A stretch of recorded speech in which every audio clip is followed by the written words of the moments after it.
You mentioned in the past, you get more texts when you win than when you lose. Like, just what's the reaction been these last couple of days for you? I think it hit 150 the other night. So, and a few more this morning. Yeah, it's good. It's good. Whether it be friends or colleagues or people across country, and of course boosters and things like that are acknowledge the work of the team and where we're at. So that's good.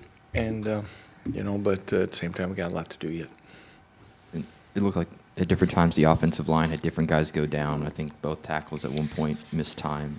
How'd you feel about how the offensive line played, especially through those injuries? Again, we challenged them a lot during the week that we needed to be physical up front and try to control the point of attack and things like that. I think, read some things. Obviously I know Oklahoma State's, been battling a lot of injuries in a lot of spots and up front there. But, our rushing numbers were really, outstanding the first half and really kind of had help us take control of that. And I think I said it after the game. The second half opening drive was as good, probably as long as drive as we've had since we've been here. So that was good. I thought they played well. I think Amarji came in and played. He played his most football in one game since he's been here.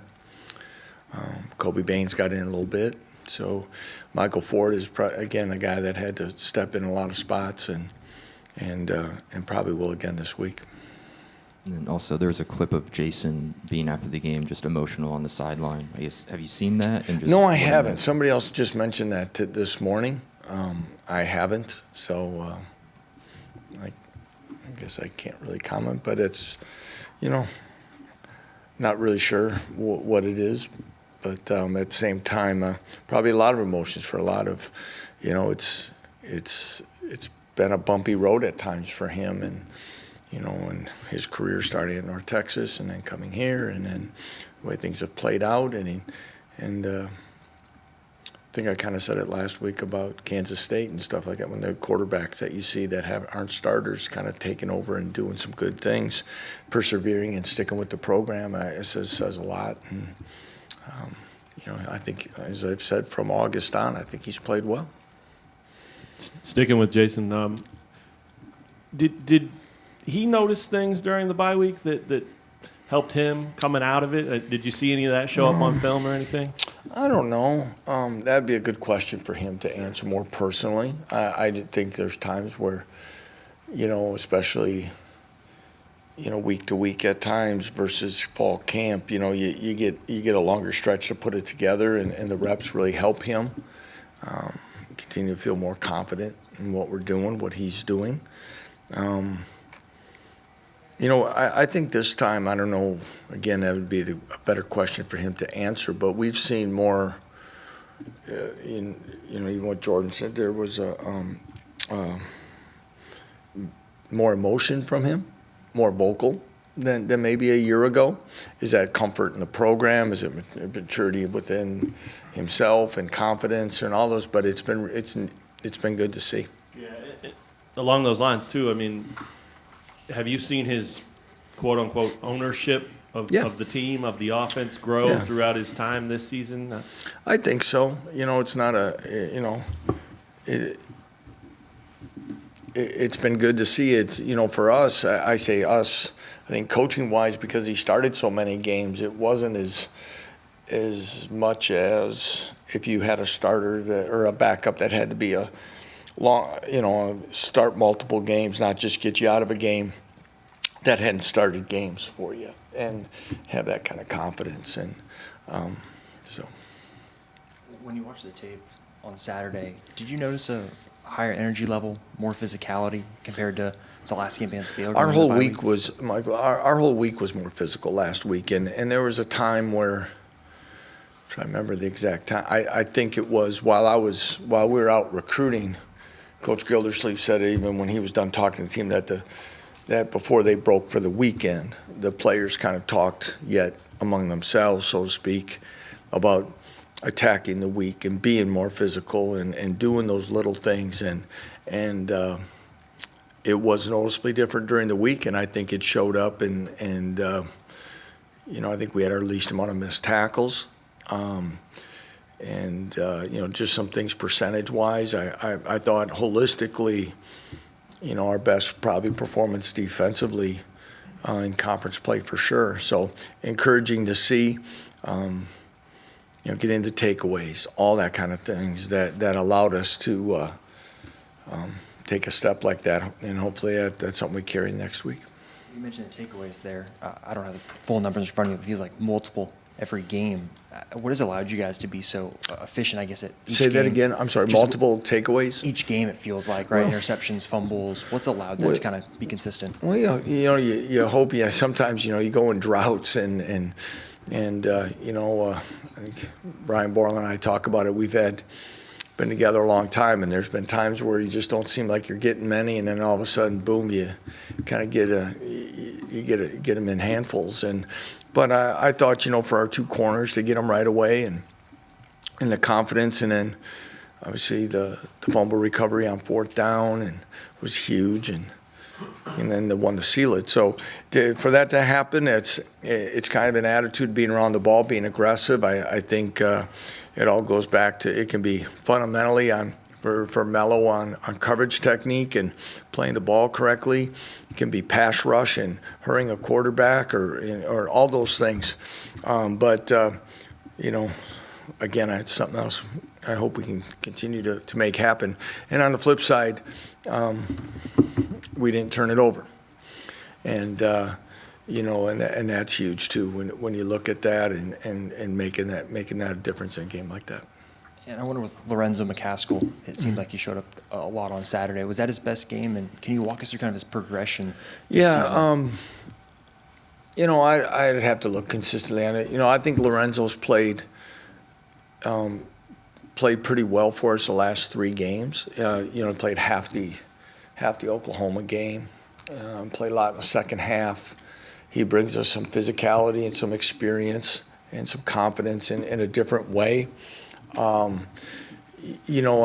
His progression is, Lorenzo, he wasn't able to report till when camp started, so he wasn't here for the summer and learning and not just the defense, but really how we go about it. And there's times where a lot of those guys that came in maybe didn't play as much as they had hoped early, and he stayed with it. And we've had multiple talks about being patient in this because our expectation wasn't for him to walk in and know it all and be perfect either, and went through it. So he's really come on, and he's really added some. Him and Eric Gilliard both kind of give us a little different flavor, so to speak, at that, and with that second group of inside backers that have a lot of experience and some physicality, especially in the run game, that really help us. And they're very valuable to, a year ago, our depth wasn't where it needed to be there, and we're mixing and matching and doing it, and now it's a lot different in what we're able to do, and I think that's another reason you're seeing this group play better. With 3 games to go, do you study the standings and see your standing in the Big 12 race? No, I studied, no. Somebody was saying something, or whatever I'd heard. I don't know if it was somebody in communications or something from the start, and so I kind of glanced after. It's so balanced, I think, in matchups this year that you don't even really know where that fits. But we talked about playing well down the stretch. There's a lot of things that are possible. I guess I'll just leave it that way. So that's probably the best way to look at it. We talked about, it was a big day for us last week, and a chance now that we get to play a 13th game. But it's something that we cannot be content about and be satisfied, and still want to make sure we grow and continue to be the program we want to be here these last 3 weeks. To be this in the contention, though, has got to feel good as a second-year coach. You're in the hunt for absolutely. I won't shy away from that. Is so much that this group has done and embraced, and the job that our coaches and staff have done but that's probably, a few weeks to months down the road to truly reflect on. But yeah, I just say we're proud but not satisfied. Is the team still banged up? Yeah. Yeah. It's a growing list. I mean, we might have said it Saturday. It seemed like somebody, one side of the ball, the other were down every 8 to 10 plays. It seemed there was a stoppage. But then you kind of read or see stuff about other teams. I think whatever it is, it's pretty consistent, unfortunately, in college football. And who and when they're available, we'll see as the week goes. And today we had to modify a lot of things that we normally do on a Monday to try to get just more walking and teaching and installation versus maybe full speed. But, next 2 days are extremely important as far as getting it executed. You guys are obviously heading back out on the road. I wonder, during the bye week, you did obviously a lot of self-scouting. Did you look at your last 2 road games and what maybe went wrong with those slow starts? In those? No, I don't know if we look at you're on the road. I mean, I try not to overanalyze too much whether or not it's I better watch what I say. That was a bad comparison that came to mind. It probably cost me. I'm not going to, if it's, are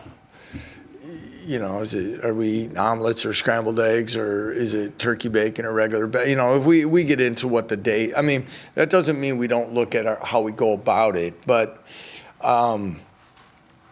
it's probably more production of where we're at. What we're doing early, starting fast with confidence, all those kind of things. But I can't say we've ever totally broken it down to home game and road games as far as calls and that. But maybe you've given me something to think about, I guess.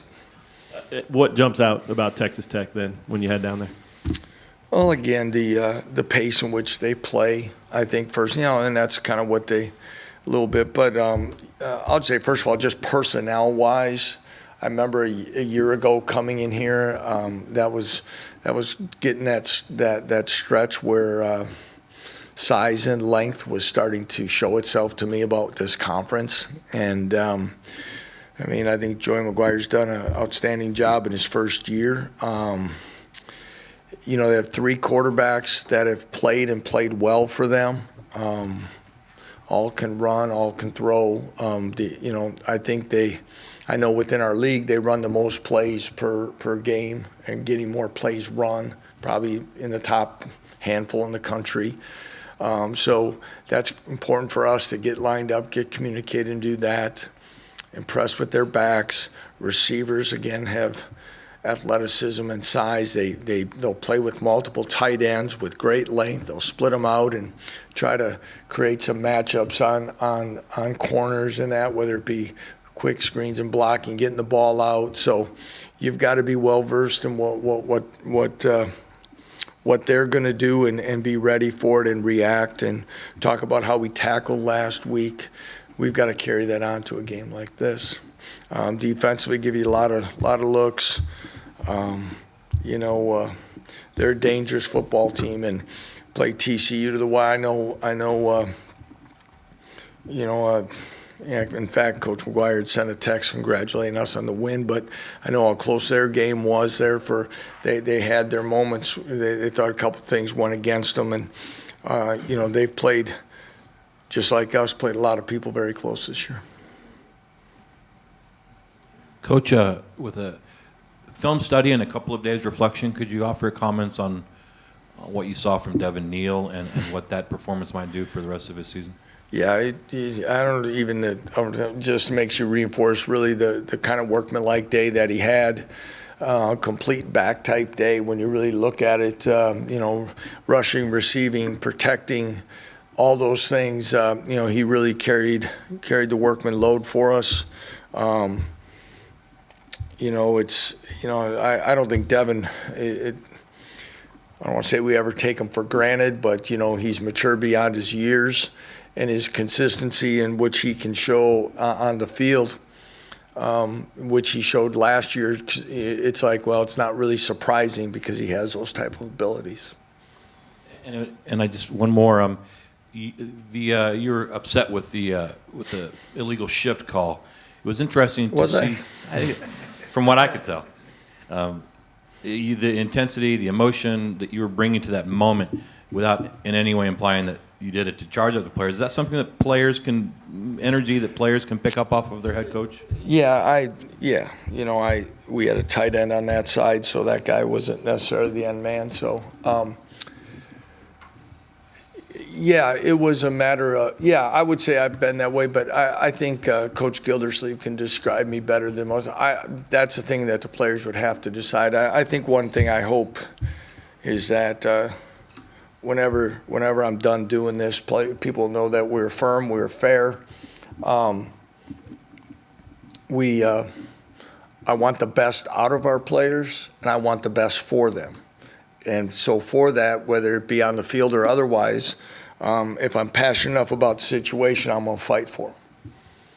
And whether or not that's not necessarily for motivation or whatever, but they're going to know that that I'm there, and I'll have their back on that. So that's probably all I can say without having to write a check or something.